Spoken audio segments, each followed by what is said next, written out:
Ya está grabando. Bueno, pues hola, buenas tardes. Vamos a ver el tema de trastornos asociados a traumas y estresores. Bien, eh, cuando alguien sufre un suceso inusual de forma brusca puede producir lo que a veces lo que se llama trastorno de estrés postraumático. Eh, Esto no es ineludible, quiero decir que no todo el mundo que experimenta una situación potencialmente traumatogénica necesariamente desarrolla estrés postraumático, ¿no? O síntomas postraumáticos. Por ejemplo, en general, alrededor del 25% de todas las víctimas que experimentan sucesos así traumáticos, potencialmente traumáticos, presentan cuadros de trauma. Hay algunos cuadros que son más, hay algunas situaciones en las que es más prevalente, es más fácil, por ejemplo, las víctimas de agresiones sexuales, entre el 50 y el 60% de las mujeres presentan síntomas de postraumáticos. Por ejemplo, yo leí estudios respecto al estrés postraumático de niños, en niños durante los bombardeos de Siria. Sabéis que estuvieron mucho tiempo pues, bombardeándolos, que dio lugar a un éxodo masivo, bueno, en fin. Pues los niños sirios que habían estado expuestos a semanas de bombardeos, alrededor del 25% desarrollaban estrés postraumático, es decir, que no todo el mundo lo desarrolla, ¿no? Antes de llamarse estrés postraumático, recibió otros nombres. Realmente aparece por primera vez recogido en el DSM-3 como una categoría global, digamos, el trastorno de estrés postraumático como una categoría global y con la inclusión de estresores como muy genéricos. Antes se le había llamado, por ejemplo, neurosis de guerra, sobre todo a los que sufrieron, por ejemplo, excombatientes norteamericanos de la guerra de Vietnam, por ejemplo, que todavía muchos de ellos siguen muy tocados, pues dio lugar a un avance, digamos, ¿no? en esto, o supervivientes de los campos de concentración, o los traumas por violación, etcétera.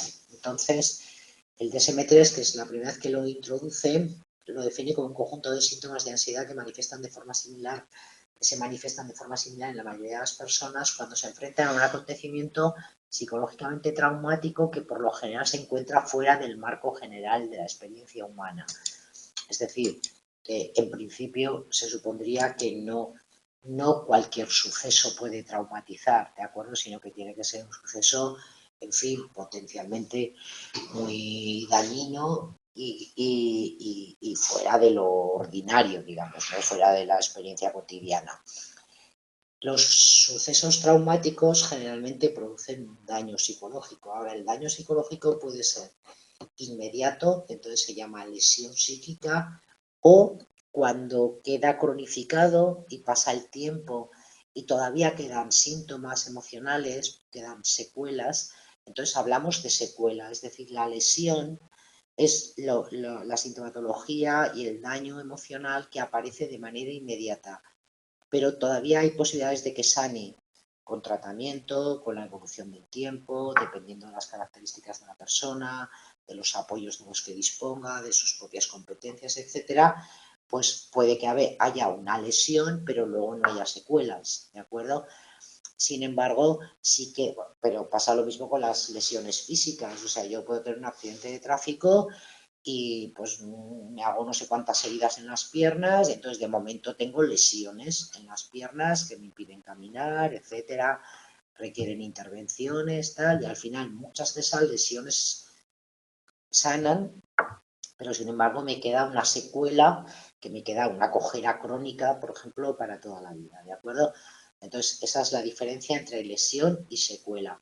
Las causas de los sucesos del daño psicológico en el caso del trauma, son aquellas situaciones en las que uno haya percibido amenaza a la vida propia o a la integridad psicológica, a sufrir lesión física grave o a la pérdida violenta de un ser querido.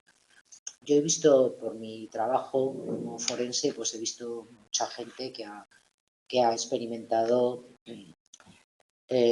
violaciones, amenazas a la vida.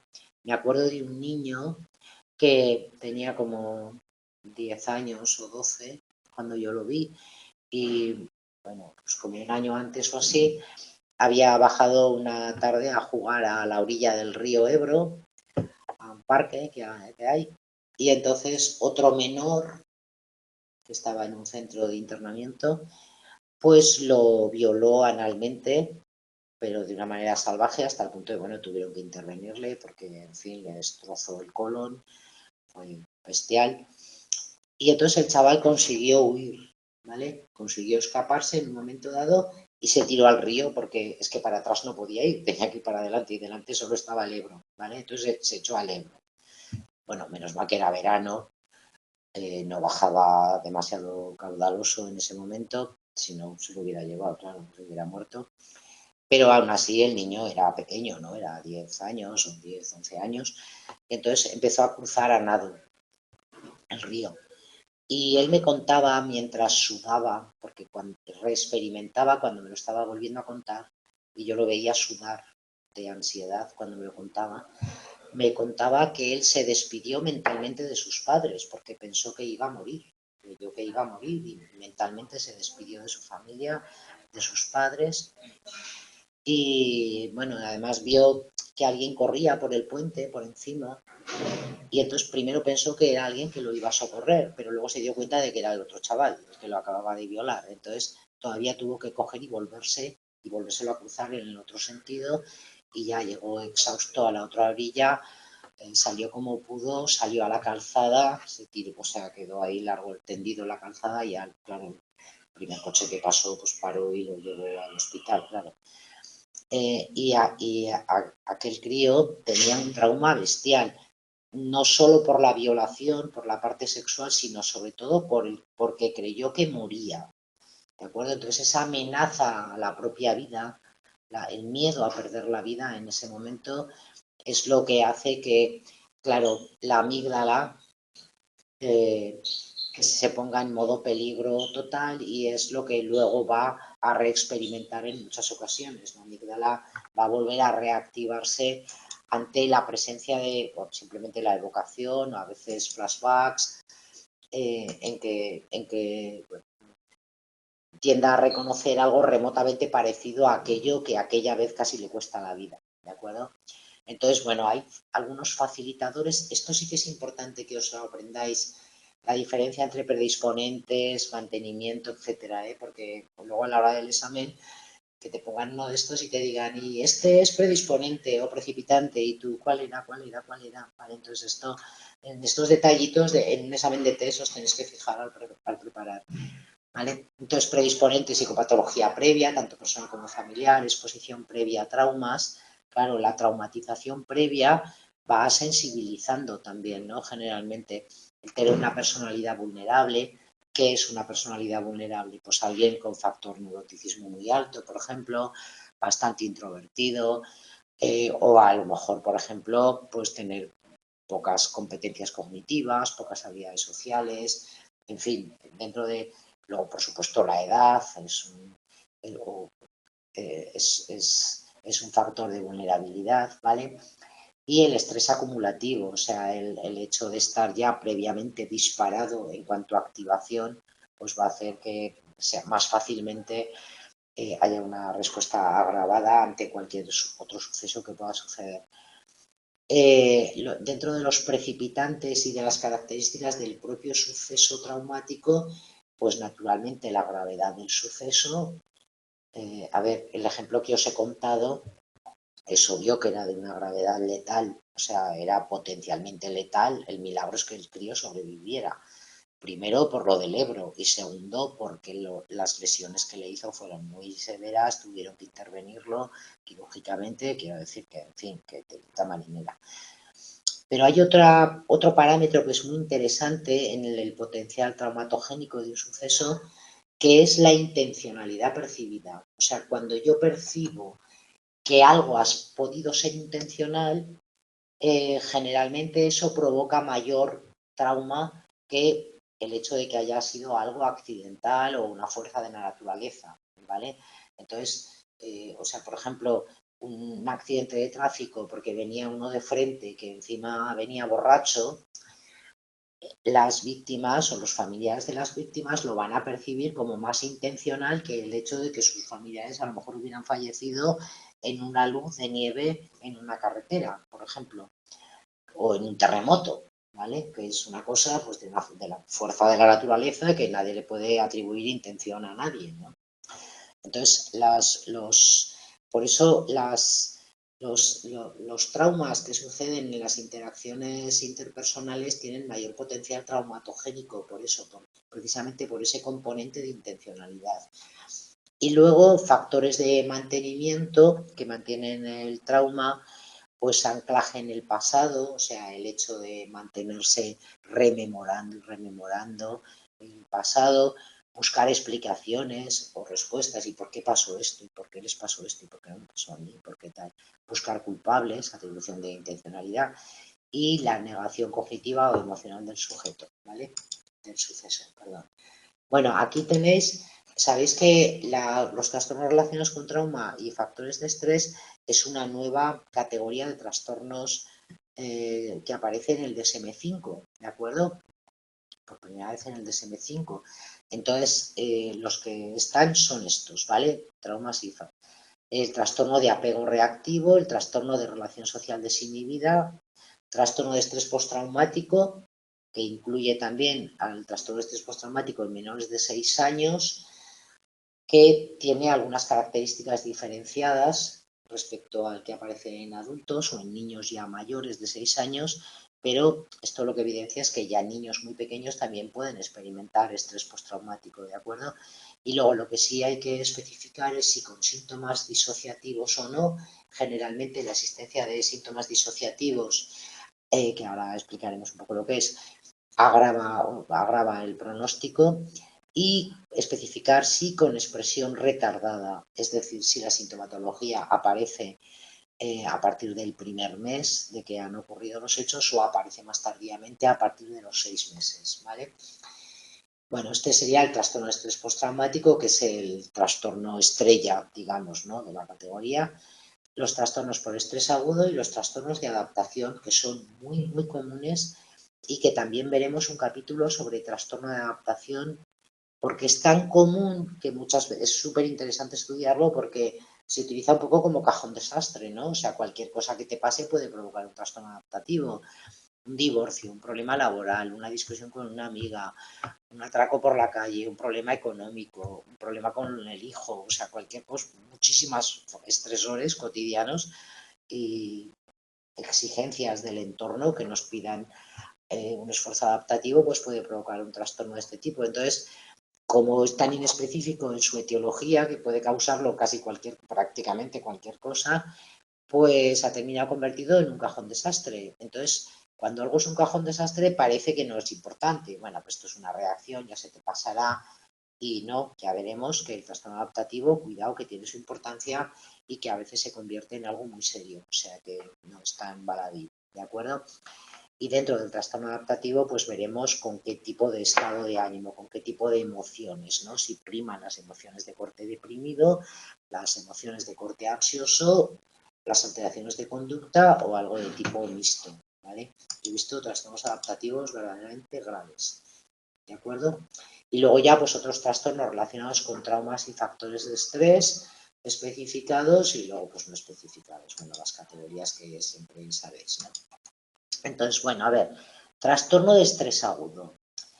El trastorno de estrés agudo es una vez que se ha producido un suceso traumático que suponga una amenaza real o simbólica o un valor de amenaza a la muerte, a tener una lesión grave o una violencia sexual, y que aparezca uno o más de los siguientes síntomas, ¿vale? Es decir, que se haya producido una experiencia directa, un suceso traumático, pero no cualquier trauma, no cualquier suceso, sino exposición a la muerte, el caso que os he contado, a lesión grave, por ejemplo, un accidente de tráfico o violencia sexual, ya sea real o en amenaza, es decir, que esa experiencia se haya producido, presencia directa del suceso ocurrido a otros, es decir, que te tiene que haber pasado, pero también podría ser que lo hayas tú visto, ¿de acuerdo? Que hayas sido tú testigo presencial directo del suceso, o tener conocimiento de que el suceso traumático ha ocurrido a un familiar próximo o a un amigo íntimo, ¿de acuerdo? Y luego, como cuarta característica de la exposición, podría ser también exposición repetida o extrema a detalles repulsivos del suceso traumático, por ejemplo, socorristas o fuerzas y cuerpos de seguridad del Estado que recogen restos humanos después de, yo qué sé, un accidente aéreo, por ejemplo, o policías que están repetidamente expuestos a imágenes de pornografía, por ejemplo, policías que trabajan en ese ámbito, que están buceando en la red oscura, buscando redes de pedófilos, etcétera, los tienen que ir cambiando, porque las escenas son, las imágenes son de tal crudeza, de tal, en fin, tan tremendas que la gente termina impactada, entonces tienen que ir cambiándolos. Yo, por ejemplo, en algún momento, como me he tirado más de 20 años escuchando y analizando pormenorizadamente, incluso transcribiendo relatos de abuso sexual infantil, por ejemplo, no solo de adultos, pero sobre todo los infantiles, pues llega un momento que, o sea, se siente, bueno, yo no he tenido un estrés agudo, pero sí que he tenido ya un rechazo por ese tipo de trabajo, o sea, decir, bueno, necesito descansar, o sea, es que la exposición repetida, ¿no?, a ese tipo de sucesos también es algo muy potencialmente traumatogénico, ¿vale? Bien, entonces, que te hayas expuesto directamente o simbólicamente, que lo hayas presenciado, que tengas conocimiento o que tengas una exposición repetida por razones, sobre todo, de ámbito profesional, ¿no?, que te tengas que exponer a alguna cosa de estas de tipo repetido, ¿no? Y luego, presencia de 9 o más de los siguientes síntomas de alguna de las 5 categorías de intrusión, estado de ánimo negativo, disociación, evitación y alerta, que comienza o empeora después del suceso traumático. Bueno, pues vamos a verlos.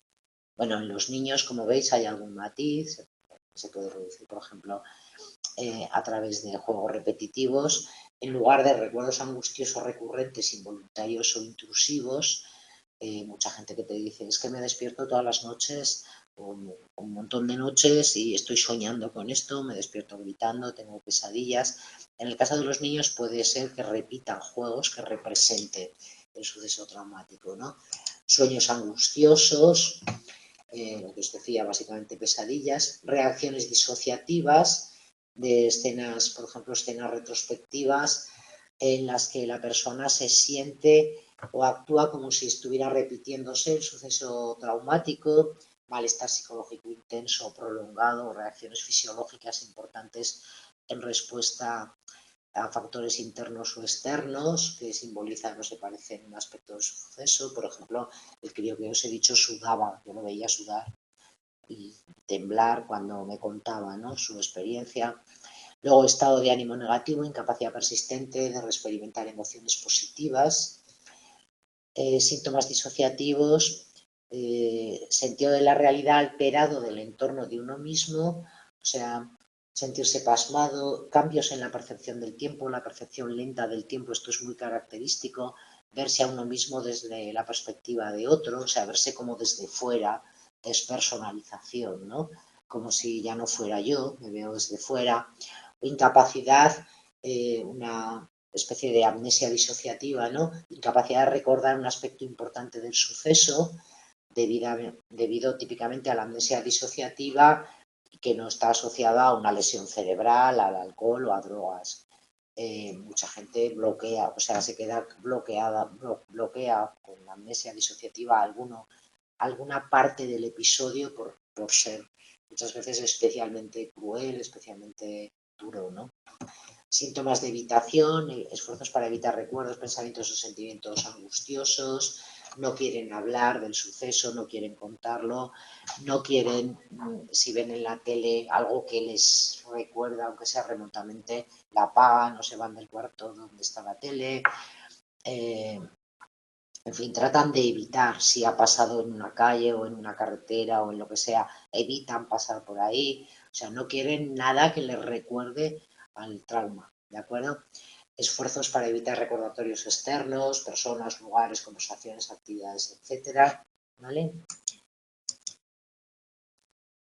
Luego, síntomas de alerta, es decir, de activación, alteraciones del sueño, básicamente dificultades de conciliación del sueño para mantenerse dormido, sobre todo de conciliación, y o sueño inquieto, comportamiento irritable y arrebatos de furia sin ninguna provocación, o sea, la gente está muy activada y entonces a la mínima salta con el que menos lo merece, ¿no? Está muy irritable, hipervigilancia, sobre todo cuando ha habido una agresión intencional, entonces van por la calle en plan paranoico total, o sea, van hipervigilantes, cualquier cosa les sobresalta, oyen un ruido, pegan un bote, eso es muy típico, muy típico. Además es muy curioso porque la respuesta al ruido hay un potencial que es sensorial, la P50, que aparece a los 50 milisegundos ante la presencia de un ruido. Y entonces, en personas no traumatizadas, lo normal es que si van escuchando ese sonido de manera repetida, se produce una habituación, como es natural, ¿no? Que es lo esperable. Entonces esa P50, ese potencial, disminuye en su amplitud. Sin embargo, en la gente con trauma, en la gente traumatizada, no se produce esa habituación a la P50, en la P50, ¿de acuerdo? Por lo tanto, los sobresaltos persisten muchísimo tiempo. Sobresalto a los ruidos es muy, muy característico. Luego, la duración del trastorno es de 3 días a un mes después de la exposición al trauma, es decir, estamos en la fase aguda. Te ha pasado algo, una experiencia traumática, y estamos en el momento de la fase aguda de la presencia de sintomatología, ¿vale? De la lesión inmediata, ¿vale? Entonces puede presentar estos síntomas se pueden presentar estos síntomas entre los 3 días y un mes. A partir del mes ya aparecerán muchos de estos síntomas que acabamos de ver, se mantendrán, pero entonces ya hablaremos de estrés postraumático, ¿de acuerdo? Pero en este primer mes estaremos hablando todavía de estrés agudo, ¿vale? Por eso se llama agudo, porque es la fase inmediata. Bueno, esto provoca un malestar clínicamente significativo, deterioro social, laboral, personal, etcétera, ¿vale? Y no se debe a los efectos de otra sustancia o de otra enfermedad, etcétera. Entonces, generalmente eso, pues el diagnóstico se da entre el tercer día y la cuarta semana, o sea, entre 3 días y un mes. Es una reacción intensa, aguda, postraumática. Aparecen, como hemos visto, pues muchas veces síntomas disociativos, de reexperimentación, conductas de evitación y mucha ansiedad. Y entonces, aquí ya que esta reacción sea muy intensa y se prolongue en el tiempo, hacia el final del mes, que no ceda en los primeros días, también puede estar indicando ya un riesgo de esa persona de desarrollar un TEP posterior, ¿vale? ¿Cuáles son las diferencias entre el trastorno de estrés agudo y el trastorno de estrés postraumático? Pues primero la duración de los síntomas. En el estrés agudo, por definición, a partir del mes tendremos que cambiar el diagnóstico porque ya estaremos en otra cosa, ¿de acuerdo? Y en cambio el estrés postraumático puede durar años y años y años. Y por otro lado, el énfasis del TEA en el trastorno de estrés agudo de los síntomas disociativos. En el estrés postraumático también puede haber síntomas disociativos, pero sobre todo en el TEA son muy, muy característicos. No sé si recordáis, por ejemplo, algunas imágenes, bueno, no sé, hace muchos años en Aragón, en el Pirineo, hubo en un camping que estaba, pues claro, el Pirineo es una zona montañosa y tal, barrancos, todo esto. En agosto las tormentas en el Pirineo son terribles. Yo, vamos, lo sé bien porque soy del Pirineo, he estado muchos veranos allí y en agosto ya lo de las tormentas es tremendo, sobre todo la segunda quincena.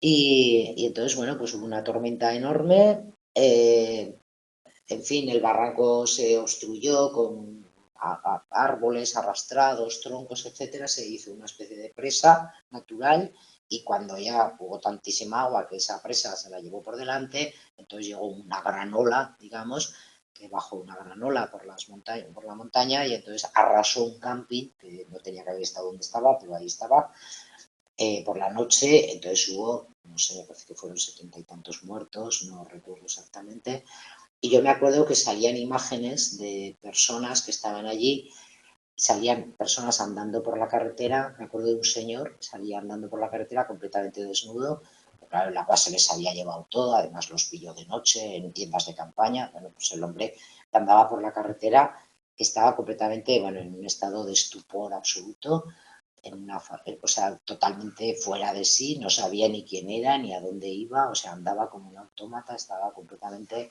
dislocado, ¿no? O sea, completamente disociado y completamente en shock, estaba en una fase de shock bestial, vamos. Bueno, entonces, las principales características diferenciales son entre el TEA, entre el estrés agudo y el estrés postraumático, la duración y la mayor presencia de disociación en la fase aguda, en el estrés agudo, ¿vale? Aunque eso no quita para que también en el estrés postraumático pueda haber disociación, ¿vale? Pero no es imprescindible. Bueno, entonces en el estrés postraumático los criterios se aplican a adultos, adolescentes y niños mayores de 6 años, porque luego para niños de 6 años, menores de 6 años, se aplican algunos otros criterios que veremos más adelante. Entonces, el criterio A es que haya pasado algo. Eso es lo fundamental. Algo de la suficiente intensidad como para suponer una exposición a la muerte, lesión grave o violencia sexual, ya sea real o amenaza. Es decir, el primer criterio es el mismo que en el estrés agudo. Que haya pasado algo grave, que lo hayas experimentado tú directamente, que lo hayas presenciado tú directamente, que le haya pasado a alguien próximo, muy familiar, etcétera, o exposición repetida a detalles repulsivos, etcétera, sobre todo en asuntos, o sea, en el ejercicio profesional de algunas profesiones, incluidos, como os digo, los psicólogos, porque, en fin, también hay mucho policía psicólogo que se dedica a ver ese tipo de imágenes y también, en fin, bueno, quiero decir que ser psicólogo no te libra de que haya cosas que no puedas estar visualizando ni escuchando continuamente, ¿no? Que todos al final hacen, eso al final hacen ella, ¿vale? ¿Qué os iba a decir? Sí, es muy interesante esto, el punto 3, conocimiento de que el suceso ha ocurrido a un familiar próximo a un amigo. Mirad, yo hace no mucho, bueno, el año pasado,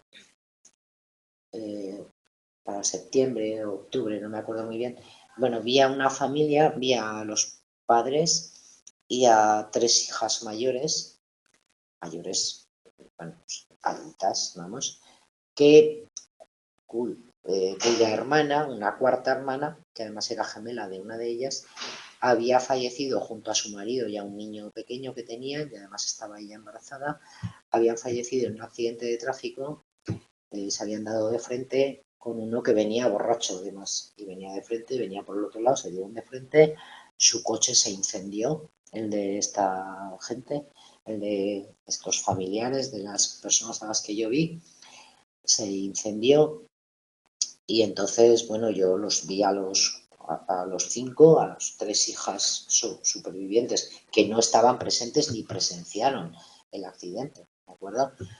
Pero, y ni los padres tampoco, pero los vi para peritarlos por secuelas y varios de ellos tenían estrés postraumático, pero muy serio.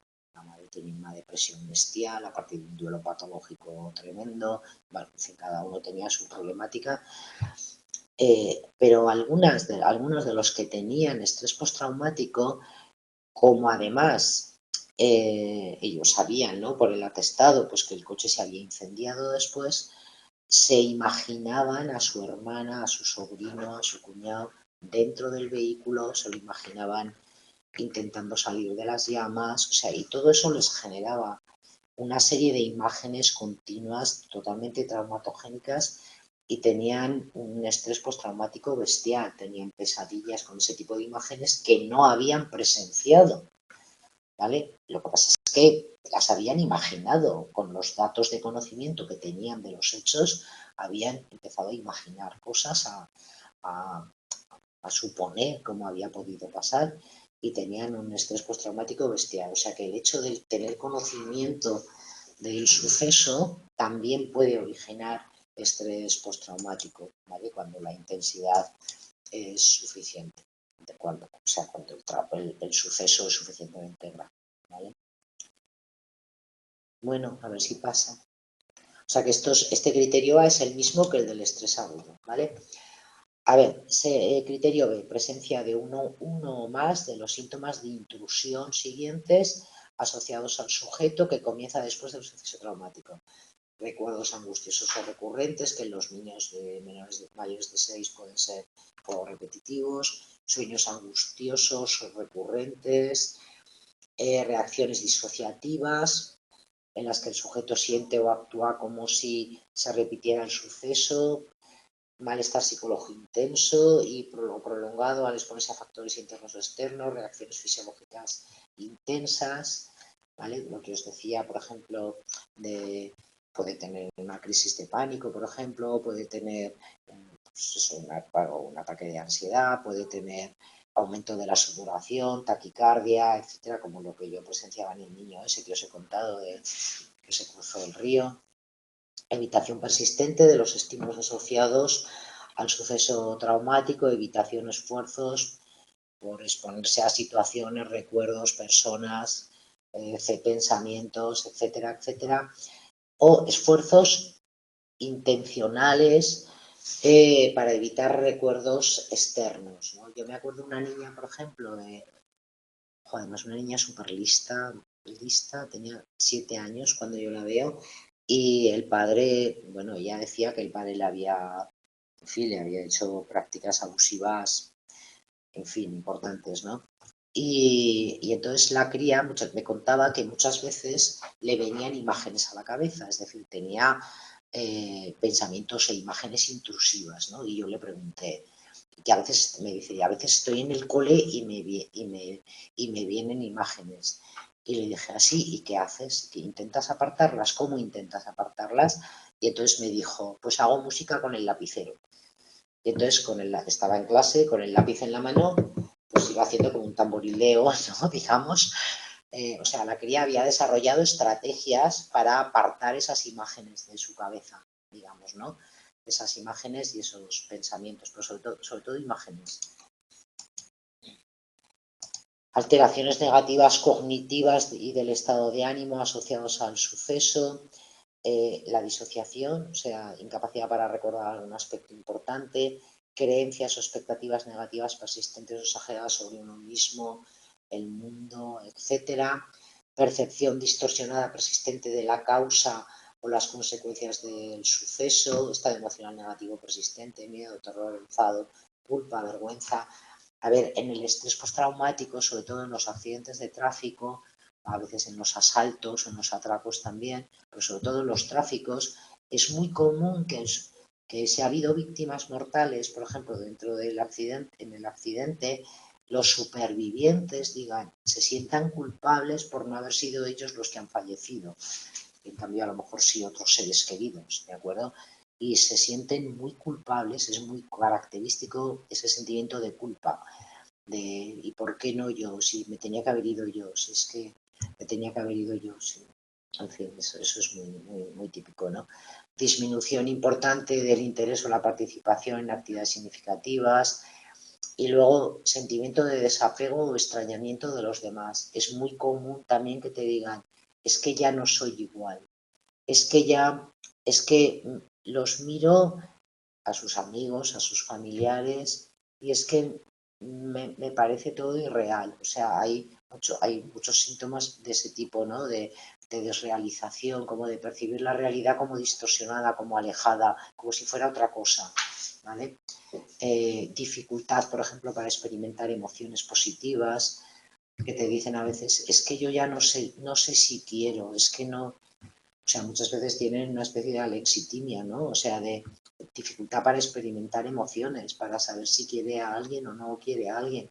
Una de las hermanas, estas que os he dicho del accidente de tráfico, tenía sus propios hijos, pequeños también, como el sobrino fallecido. Y en cambio tenía tal trauma que cuando, por ejemplo, iba a sentar a sus hijos en la sillita del coche, en la realidad, después de haber ocurrido ya el accidente, le venía la imagen de su sobrino dentro del coche envuelto en llamas. Tenía ese tipo de flashbacks, ¿no? Y entonces era incapaz de atender a sus hijos, hasta el punto de que llegó un momento que casi se desentendía de los niños, o sea, no podía atender, se tuvo que hacer más cargo el padre, digamos, de atender en ese periodo a los críos, a sus propios hijos, porque los flashbacks eran tan intensos que se sentía tan mal cada vez que, o sea, sus propios hijos, por la edad que tenían, también pequeñitos, le recordaban al sobrino. Entonces, el malestar que experimentaba era tan grande que no podía atender a sus hijos. Es decir, que claro, eso también la hacía sentir fatal, quiero decir, que es que era complicado y que lo pasaron fatal. Pero entendéis, ¿no? Un poco cómo unos síntomas muchas veces se relacionan con otros, etcétera. Alteración importante de la alerta y la reactividad, ¿vale? Sí, sí, sí. Bueno, por supuesto los mandé a todos a tratamiento porque es que simplemente con el antidepresivo y la terapia de duelo aquello no iba a resolverse, ¿vale? Era demasiado grave y estaban todos demasiado dañados. No quedaba allí nadie que, o sea, quiero decir que estaban todos muy dañados, ¿no? Entonces necesitaban un apoyo externo también. Bueno, luego pues eso, alteraciones importantes de la alerta y reactividad, un poco los que hemos visto antes, ¿no? Vamos, básicamente los que hemos visto antes. La duración de la alteración es superior a un mes, porque por debajo de un mes estaríamos hablando de estrés agudo, ¿de acuerdo? Y luego, a ver, especificaciones con síntomas disociativos o bien de despersonalización o de realización o ambos, ¿vale? Y es muy característico, sobre todo los de despersonalización, de sentirse como si fuera otro, sentirse como que ya no está conectado con la realidad, ¿no? Como que él ha cambiado o tiene un sentido de, la de sí mismo completamente irreal, como que ha cambiado, como que ya no es el mismo, ¿no? También de la percepción del tiempo, eso es muy, muy interesante, o a veces de desrealización, o sea, es el entorno lo que se percibe como extraño, ¿vale? Bueno, y a veces puede aparecer, o sea, los síntomas se cuentan a partir del mes, digamos, o el diagnóstico es a partir del mes, pero a veces aparece también con expresión retardada. Es decir, si la totalidad de los criterios diagnósticos no se cumplen hasta al menos 6 meses después de los acontecimientos, aunque el inicio y la expresión de algunos síntomas puedan ser inmediatos. Es decir, a veces empiezan a aparecer algunos síntomas pronto, pero todavía no cumple todos los criterios, ¿de acuerdo? Y a veces pasa bastante tiempo, hasta más de 6 meses, y en ese caso hablaríamos de expresión retardada, para que se cumplan todos los criterios. Bueno, lo que es muy importante es que tenéis que memorizar cuántos de cada uno de estos requiere como criterio diagnóstico. Por ejemplo, aquí en el criterio dos o más de los siguientes, ¿de acuerdo? Ese tipo de detalles los tenéis que memorizar sí o sí, porque en el examen os pueden poner dos o más, o tres o más, o con uno de entre estos, ¿de acuerdo? O sea, tenéis que memorizar ese tipo de criterios, ¿vale? Bueno, y entonces, bueno, perdón, en el caso de los niños pequeños, menores de 6 años, hay algunos criterios que quedan un poco modificados, ¿no? Menores de 6 años, exposición a la muerte, lesión grave de violencia sexual, bien por experiencia directa, bien por presencia directa del sujeto, bien por, o sea, directa del suceso, bien por conocimiento de que ha ocurrido a uno de los padres o cuidadores, o sea, aquí ahora ya se centra, digamos, en los padres o cuidadores. Importante, mirad, no incluye sucesos que se hayan visto solo en medios electrónicos, en la tele, en pelis, etcétera. O sea, tiene que haber presencia directa de lo ocurrido, especialmente a cuidadores primarios, ¿no? Y luego, presencia de uno más de los síntomas de intrusión, fijaos, uno o más, recuerdos angustiosos recurrentes, involuntarios intrusivos, sueños angustiosos, reacciones disociativas, malestar psicológico intenso o reacciones fisiológicas a los recordatorios del suceso. Ha de estar presente uno más también de los siguientes, ¿no? Que representa evitación persistente, alteración cognitiva, bueno, ya ves que cambia algo, ¿no? Evitación persistente de los estímulos o alteración cognitiva, son algunos de estos síntomas, uno o más de los siguientes, ¿vale? Esto es en el caso de que sean niños menores de 6 años. Y alteración importante de la alerta y reactividad con 2 o más de los siguientes síntomas y la duración es superior también a un mes, ¿vale? Causa malestar significativo, etcétera, etcétera. También puede darse con síntomas disociativos, con despersonalización, desrealización, no leo más porque bueno, ya lo hemos estado explicando antes y ya está, ¿vale? Entonces, dentro de los desencadenantes, como hemos dicho antes, la naturaleza o la interpretación intencional del episodio, del hecho traumático, agrava con mucho la situación del trauma, ¿vale? La situación el efecto traumático del suceso. La evolución es muy variable, la evolución de los síntomas es muy variable.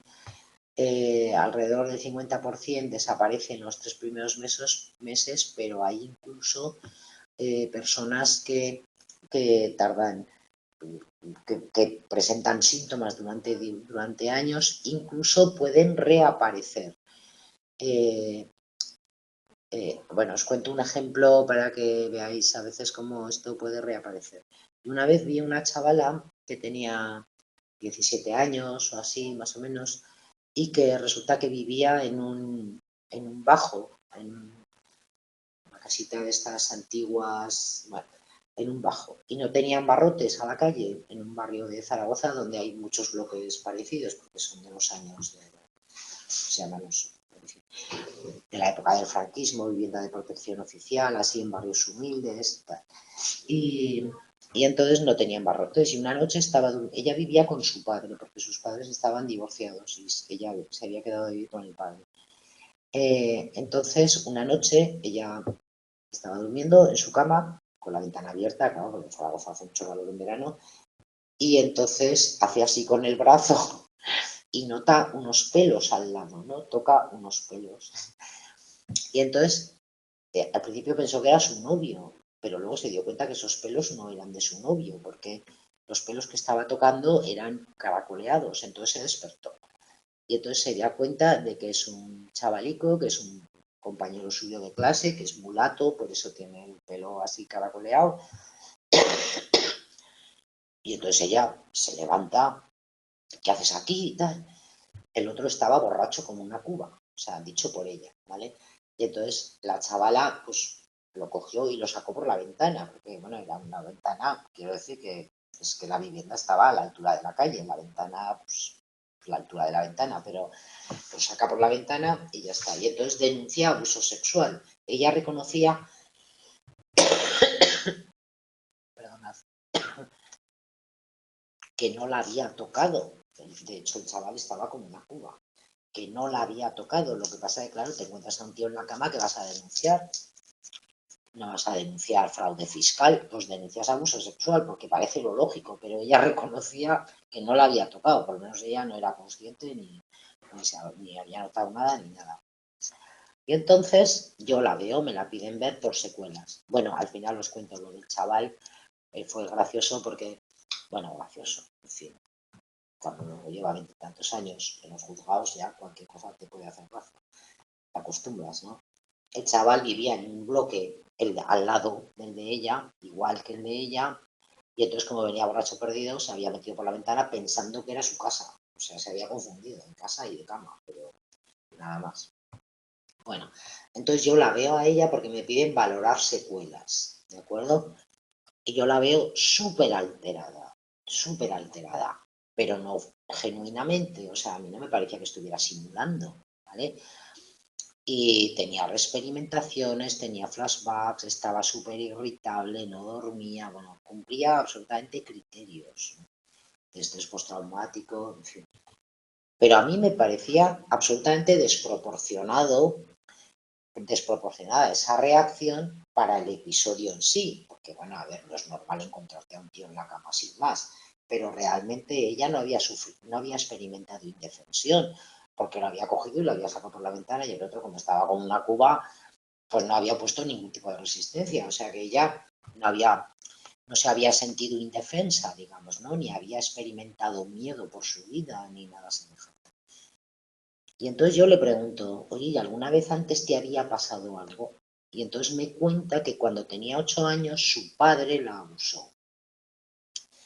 Y entonces, bueno, pues me cuenta varios episodios, mucho más grave que lo del chaval de la cama de los pelos. Y entonces en aquel momento ella era una niña pequeña, 8 años, y entonces los padres todavía vivían juntos. Ya lo contó, los padres la llevaron al psicólogo, fueron los tres al psicólogo, el hombre bebía en aquel momento, entonces dejó de beber y ya no volvió a pasar nada, pero ella lo llevaba allí, aquello sí que había sido el trauma, ¿vale?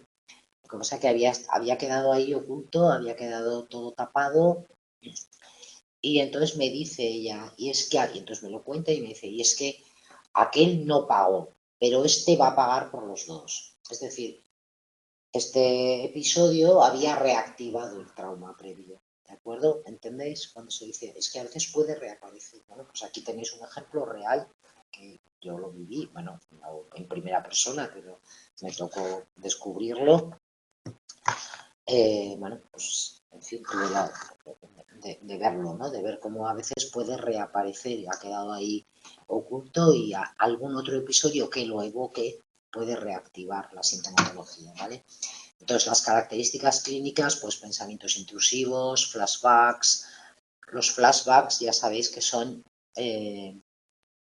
escrito mal, eh, imágenes, ¿no? Imágenes que te vienen como fogonazos, digamos, ¿no? Imágenes que se te meten y reexperimentaciones a la vez.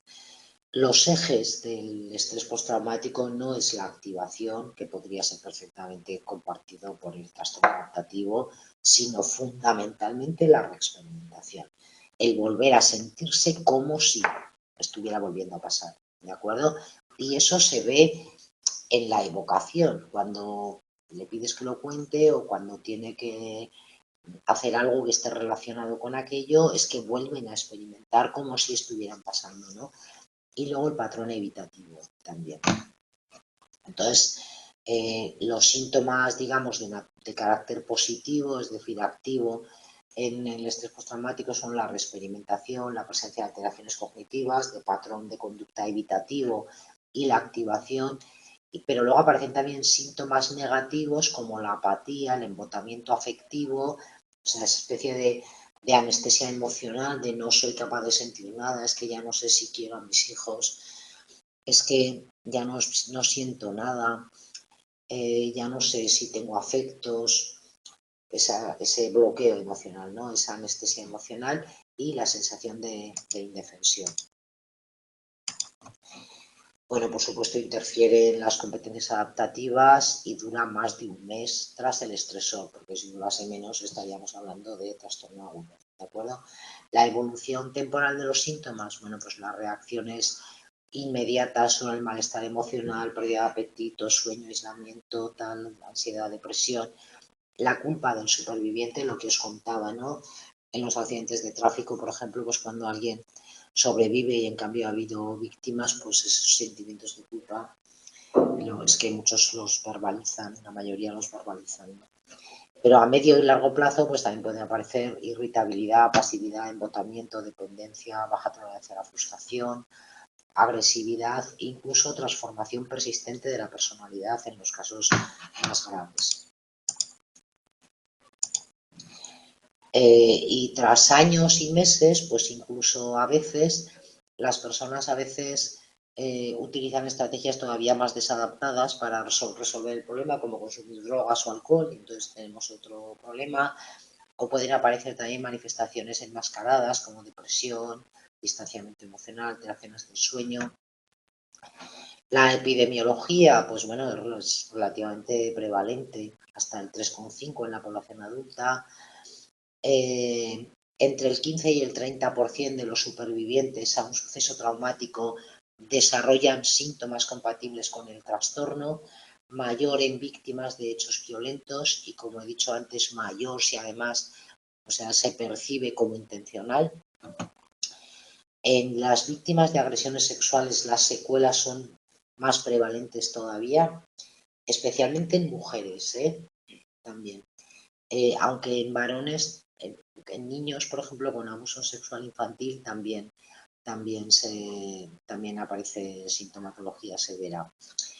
En adolescentes la prevalencia es mayor, hasta incluso el 9,2, y en infantil aproximadamente igual, hasta el 10% también. Es decir, que es un trastorno relativamente, o sea, bastante prevalente. A ver si pasa esto, que no sé qué le pasa, ese queda aquí colgado. Bueno, modalidades, ya hemos dicho, presentación diferida o de expresión retardada, cuando los síntomas se completan más allá de los 6 meses, ¿vale? Aunque puedan aparecer síntomas desde el principio o incluso a partir del primer mes, pero aparecen síntomas, algunos de los síntomas, pero el cuadro completo que cumpla todos los criterios en expresión retardada es más allá de los 6 meses. Y luego la especificación de si con síntomas disociativos o no. Luego hay un asunto que es muy importante, que es el TEP complejo, que no está en el DSM, pero sí que está en la CIE, ¿de acuerdo? Entonces, el TEP complejo, además de incluir los síntomas del TEP clásico del que acabamos de estudiar, de experimentación, evitación, etcétera, presenta otras características importantes que son debidas al carácter relacional del trauma complejo, ¿vale? Es decir, que el trauma complejo se da especialmente cuando el daño físico, emocional o sexual ha ocurrido a edades tempranas y además ha sido fundamentalmente a edades tempranas. A eso lo llamamos trauma del desarrollo, pero en realidad es un TEP complejo también. O ha habido o se da mediante figuras relacionales, por ejemplo, en el maltrato, en la violencia en la pareja también puede desarrollar TEP complejo. ¿Por qué? Porque hay, o sea, la característica específica del trauma complejo es que además de experimentar miedo por tu vida, etcétera, y todos los criterios que hemos visto antes, lo característico es que la figura de apego es la que te causa el daño. Entonces, claro, eso introduce una complejidad bestial en el trauma, en la sintomatología y en la manera en que la víctima es capaz de interiorizar todo esto, ¿no?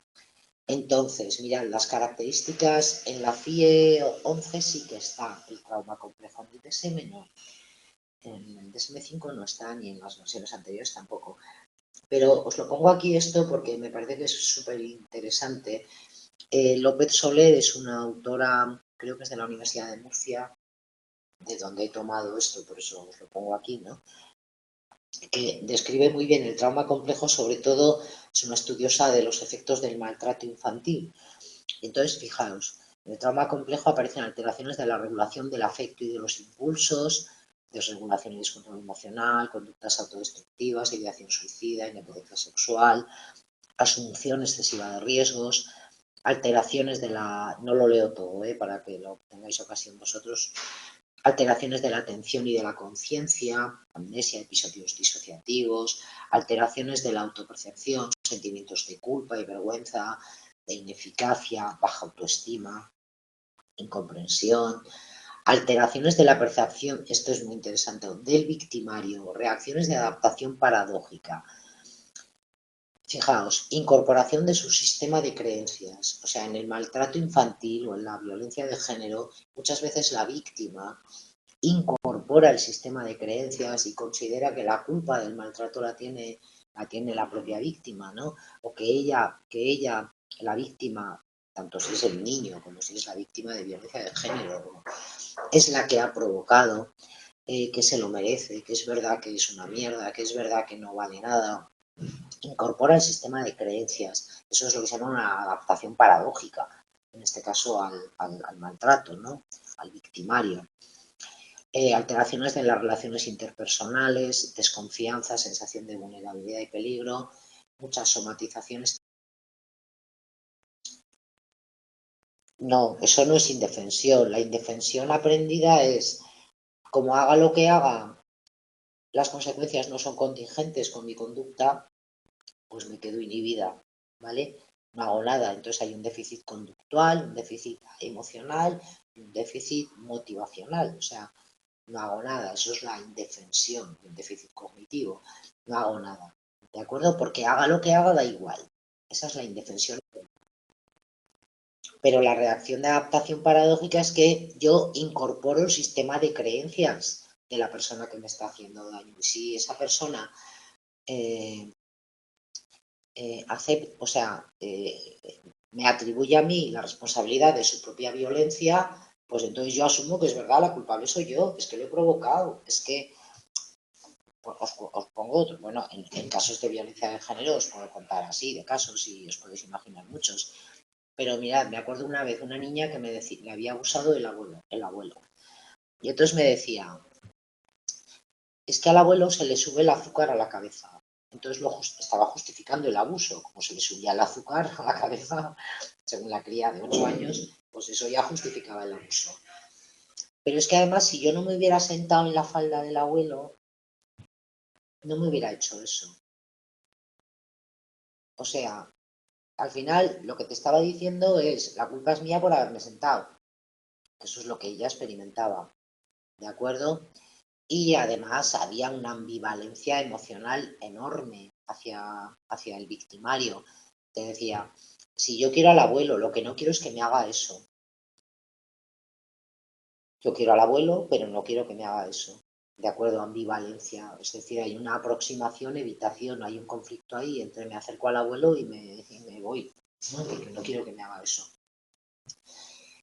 Por eso el trauma complejo ocurre o sea, no ocurre cuando hay un accidente de tráfico o cuando hay una violación cometida por un desconocido, ¿de acuerdo? O sea, no es el hecho sexual en sí lo que va a producir el trauma complejo. Lo que va a producir el trauma complejo es el hecho de que el daño lo esté causando la figura de apego, ¿de acuerdo? Porque un desconocido en la calle que viola, pues muy mal, pero tú no tienes ningún apego con esa persona, por lo tanto no vas a ser ambivalente.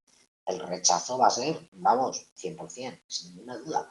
En cambio, cuando hay un vínculo afectivo con el victimario, es mucho más difícil rechazar a esa persona porque tienes un apego.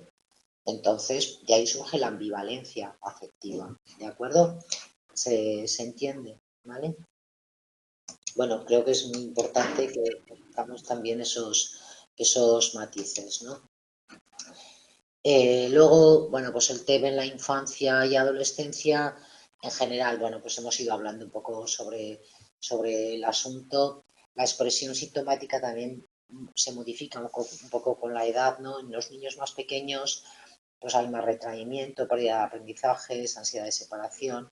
En la infancia, sobre todo aparecen niños con más conductas externalizadas, expresión de la ira, rabietas, pataletas, etcétera, riñas, desobediencia. Y en las niñas aparecen más conductas internalizadas, más de aislamiento, de depresión. Es común también, son comunes también los sentimientos de culpa, pero en general se recuperan mejor que los adultos. Y en los adolescentes muchas veces, son siempre los más problemáticos, enfrentan, digamos, el estrés, o sea, el trauma, mediante conductas escapistas y o de riesgo, lo cual no hace sino agravar los problemas, ¿no? que teníamos, que ya tenían. En la vida adulta, bueno, ¿y qué pasa cuando uno ha sido traumatizado en la infancia ¿Esto lo arrastra toda la vida? Esta es la pregunta, ¿no? De este apartado. ¿Qué pasa cuando es adulto? Bueno, pues aproximadamente el 20% de los que fueron traumatizados de distintas maneras, abuso sexual, malos tratos, bullying, etcétera, etcétera, alrededor del 20% arrastra sintomatología, ¿de acuerdo? Tiene sintomatología en la edad adulta, aunque hay mucha variabilidad. Lo que está claro es que no se puede establecer una relación clara, inequívoca entre psicopatología y trauma infantil, pero lo que sí es verdad es que lo que sea que te pasara, esa cicatriz psicológica que te produjo el trauma infantil, de la naturaleza que fuera, ha provocado una mayor vulnerabilidad en el adulto, ¿de acuerdo? Aunque, claro, dependerá de la frecuencia, de la magnitud del trauma y de la polivictimización, o sea, de si resulta reiteradamente traumatizado, ¿no? Tendrá peor evolución quien tenga más estímulos traumáticos, quien se ha revictimizado, quien tenga muchos síntomas o quien tenga otras adversidades también o que tenga sus propios problemas en la vida adulta, entonces resultará más vulnerable, ¿vale? Y luego la comorbilidad llega hasta el 80%, las más comunes son la depresión, los abusos, conductas antisociales, problemas de control de impulsos, fobias y TOC. En hombres, sobre todo, adicciones y trastornos de conducta. En la infancia, bueno, con ansiedad de separación. Y en menores, sobre todo, con TDAH y TOC. El diagnóstico diferencial, sobre todo, se fundamenta en que haya habido efectivamente un estímulo desencadenante traumático y en los síntomas de reexperimentación, ¿vale? La reexperimentación es fundamentalmente lo que define el trauma, la traumatización, porque se puede dormir mal, se puede comer mal, se puede estar irritable, se puede tal, pero si no hay reexperimentación, pues seguramente estamos ante un trastorno adaptativo. ¿De acuerdo? Entonces la reexperimentación es lo que, el sentirse como si estuviera volviendo a pasar, es lo que caracteriza es muy especialmente el trauma, ¿vale? La traumatización. Bueno, si os parece, pues lo dejamos aquí ya. ¿Y alguna pregunta? Bueno, espero que os haya resultado de interés. Os aseguro que veréis muchos a lo largo de la vida, de vuestra futura vida profesional como psicólogos. Así que lo que interés. Bueno, muchas gracias a todos y que tengáis muy buen fin de semana. ¿De acuerdo? Gracias a todos.